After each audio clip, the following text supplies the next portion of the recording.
김기창 1913년 2월 18일에서 2001년 1월 23일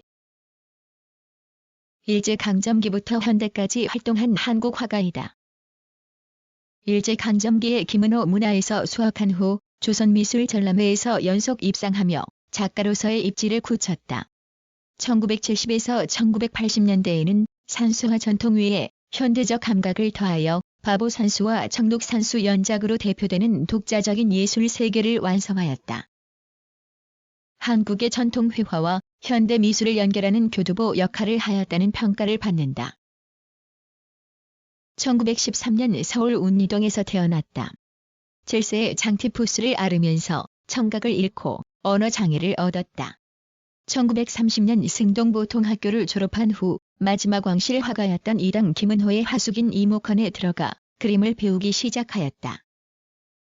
뛰어난 재능을 바탕으로 김은호에게 사사한 지 반년 만인 1931년 5월에 제10회 조선미술전람회에서 판상무도로 입선하였다. 이후 1932년 제11회 조선미술전람회의 수조, 1933 제12회의 여인, 1934 제13회의 정청, 1935년 제14회의 엽귀, 1936년 제15회의 해녀를 출품하여 연달아 입선하였다. 1937년 제16회에서는 고담으로 특선을 받았으며 최고상인 창덕궁상도 수상하였다. 1938년 제17회에서는 하일로 특선을 하여 총독부상을 받았다. 1939년 제18회에서는 고완으로 세 번째 특선에 선정되었으며 1940년 제19회에서는 여일로 특선을 하였다. 4회 연속 특선은 추천작가가 된다는 조선미술전람회의 규약에 따라 1941년부터 추천작가가 되었다. 1943년 제22회 조선미술전람회에는 추천작가로서 역존을 출품하였으며 이해의 함흥에서 첫 개인전을 열기도 하였다.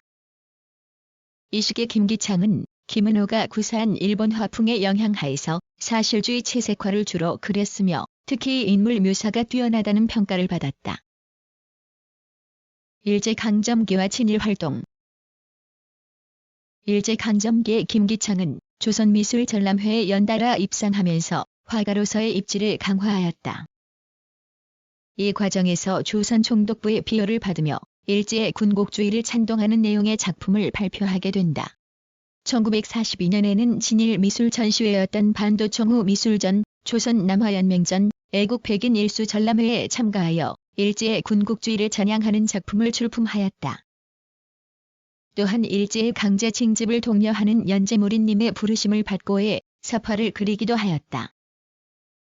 이러한 친일 행적으로 김기창의 이름은 2009년 민족문제연구소에서 펴낸 친일인명사전에 등재되었으며 그의 행적은 2004년에 시행된 일제강점하 반민족행위 진상규명에 관한 특별법 제2조 제13호에 해당하는 친일반민족행위로 규정되어 친일반민족행위 진상규명보고서 4-4에 기록되었다. 결혼과 공동활동. 김기창은 1943년에 우향 박내현을 처음 만났다. 박내현은 도쿄 여자미술전문학교에서 미술을 공부한 여성으로 당시 조선미술전람회에서 특선을 하여 시상식 참석을 위하여 조선을 방문하였다. 이때의 만남을 계기로 1946년 김기창과 박내현은 결혼을 하게 되었고 작가로서도 동반자의 길을 걷게 된다. 1947년 김기창과 박내현은 미스코시 백화점 화랑에서 제1회 우향 운보 부부전을 개최하였고 이를 기점으로 김기창의 화풍은 큰 변화를 보였다. 이전 시기에는 채색 위주의 사실적 묘사를 추구하였다면 이때부터는 수묵담치화를 주조로 한반추상적 경향을 보이기 시작한 것이다. 이 시기 작품들은 박내현과 함께 입체파적인 해체 성향을 시도한 것으로 평가받는다. 김기창과 박내현의 합동 전시는 1947년부터 1971년까지 총 17회에 걸쳐 꾸준히 이어졌다. 1945년에서 1960년 1945년 광복 이후 김기창은 작품 세계의 새로운 향방을 모색하는 행적을 보인다. 우선 1945년 해방을 계기로 아호 운포의 포자에서 바깥 사각형을 없애고 운보라는 호를 쓰기 시작하였다. 이는 구속으로부터의 해방을 의미한다고 풀이하였다. 1946년 5월에는 해방과 동양화의 진로라는 글을 발표하였으며 같은 해 12월에는 미술운동과 대중화 문제라는 글을 발표함으로써 동양화단이 나아가야 할 방향을 제시하였다. 이러한 고민은 1950년대로 이어지면서 동양화가 추상예술이라는 시대적 조류에 부응해야 한다는 주장으로 발전하였다. 이를 위하여 천강 김영기와 함께 현대 동양화 운동을 펼치기도 하였다. 1950년 한국전쟁이 발발하자 군산으로 피난하여 생활하였다. 1951년부터는 예수의 일생 연작 시리즈 30점을 발표하며 군산에서도 작업을 이어나갔다. 이 연작은 예수와 주변 인물을 한복 차림의 한국인으로 표현함으로써 새로운 시도를 보여주었다. 종전 이후에는 박래현과 함께 서양 입체주의에 크게 영향을 받은 실험적인 작품을 발표하였다. 1955년부터는 홍익대학교에서 시간 강사로 교편을 잡았다. 1960년대 1962년에는 수도 여자사범대학 미술교육과 회화과장으로 취임하며 교육자로서의 활동을 이어갔다. 1960년대 작품 활동은 의도적인 우연을 통하여 비정형의 완전한 추상 세계에 도달하였다는 평가를 받는다. 1967년 상파울로 비엔날레의 한국 대표로 참가하면서 미국과 멕시코를 돌아볼 기회를 갖는다. 이 여행에서 큰 영감을 받은 후 강렬한 필선을 바탕으로 붉은색과 노란색을 강조한 작품들을 제작하였다.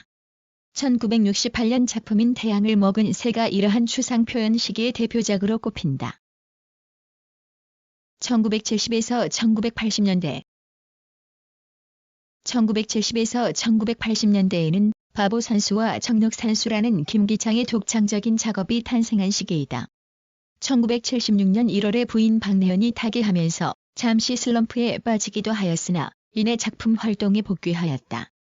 1970년대에는 주로 바보산수와 바보화조 연작 시리즈 작업을 계속하였다.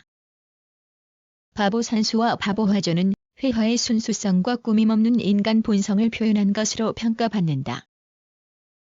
여기에서 바보란 순수하고 천진한 어린아이 같은 인간 본연의 성정을 의미한다. 김기창은 바보 연작에서 과감한 생략과 강조를 통하여 형상에 구속되지 않는 일탈과 자유를 구사하였다. 아울러 전통적인 우리 고유의 민화를 발전시켜 해학과 인간미를 전달하였다. 1980년대에는 바보 화풍이 청력산수로 전환하게 된다. 청력산수 연작 시리즈는 현대적인 한국화의 새로운 시작이라는 평가를 받는다. 김기창은 여기에서 청록의 수묵담체를 구사하여 전통적인 산수 화풍을 현대적 감각으로 바꾸는 데에 성공하였다. 특히 이 연작 시리즈는 김기창 특유의 자유로움과 생명력을 전달하였다는 평가와 함께 대중적으로도 큰 인기를 얻었다. 이 시기 대표작으로는 1975년 작새벽 종소리, 1976년 바보화조와 청산도, 1978년 달밤, 1987년 바보산수와 1988년 시집가는 날 등이 있다. 이러한 창작 활동 외에도 김기창은 1973년부터 위인들의 표준 영정 제작에도 활발하게 참여하였다. 우리에게 화폐도 안으로 익숙한 세종대왕 표준 영정을 비롯하여 김정호, 을지문덕 등의 위인 영정을 제작하였다. 1990년대에서 2001년 1990년대에는 단색조의 추상화인 점과 선연작을 제작하였다. 이 시리즈는 대형 화선지의 점과 선을 가득 채운 기세 넘치는 수묵 추상화였으나 큰 주목을 받지는 못하였다. 그럼에도 불구하고 1993년 예술의 전당 8순 기념회 고전 때에는 하루 1만 명의 관람객을 동원하는 기록을 세웠다. 말년까지 미술계의 원로로서 활발하게 활동하던 김기창은 2001년 1월 23일 88세를 일기로 영면하였다. 평가 김기창은 진일 행적에도 불구하고 미술계 거물로서 70년간 활발하게 활동하였다. 1963년 제2회 5월 문화상, 1971년 제12회 3일 문화상, 1981년 국민훈장 모란장, 1983년 대한민국 예술원상, 1986년 5.16 민족상 등 굵직한 상을 두루 수상하였다. 장애인 복지 사업에도 남다른 열정을 보여 1979년 한국농아복지회를 창설해 초대회장을 역임하였다. 아울러 1984년에는 서울 역삼동의 청각장애인을 위한 복지센터인 청음회관을 설립하기도 하였다. 사망한 후인 2001년 2월에는 그 공로를 인정받아 금관문화훈장에 추서되었다.